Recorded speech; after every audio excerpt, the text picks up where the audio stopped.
Chris. 1 year ago this Sunday, a tragedy hit the Shenendehowa school district. A car crash killed 2 seniors and injured 2 others on the Northway. They were athletes out for a night watching basketball. 2 months ago, a 23-year-old man admitted his guilt in causing that crash. This past week, the survivors filed million-dollar lawsuits against him. And today, as Matt Markham reports, friends and family gathered to remember the people lost and the ones still mending broken hearts. We still talk about him in the present. You know, we still sign cards with Christopher's name on it because he's not gone. That's not the end of Christopher. His spirit is a sea of green. This is Chris Stewart's team. Number 69 is still a part of it, even after a crash took the lives of Chris Stewart and Deanna Rivers on the Northway. The Shenendehowa students were out with friends when Dennis Drue's car crashed into theirs. Stewart's parents had to lose their own son.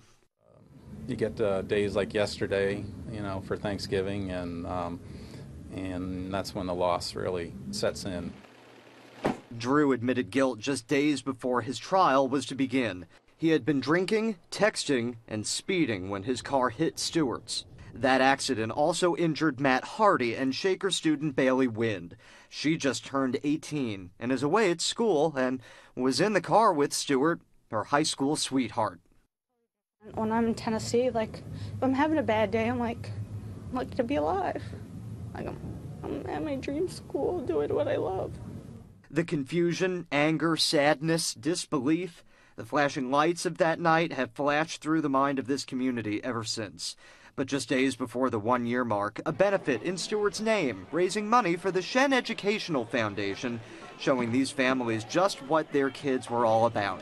Bailey Wynn's mother. This is what keeps us going, the support and the incredible words that people say and how they say she's an inspiration, and that kindness is what helps us get through every single day. Chris Stewart's father gets to be proud of his son. We learned a lot more about our son than we even knew in terms of the stories told to us, not only from his classmates, but younger people and parents and you know, people's lives that he's touched and will continue to touch. A girlfriend sees the impact her guy made.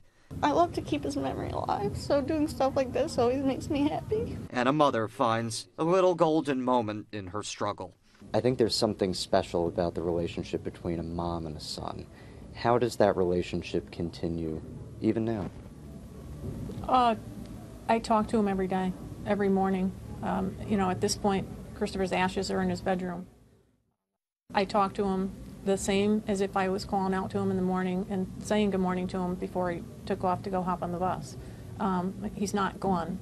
Wind is continuing her recovery. She also wrote a book about loss in life and the struggle in between.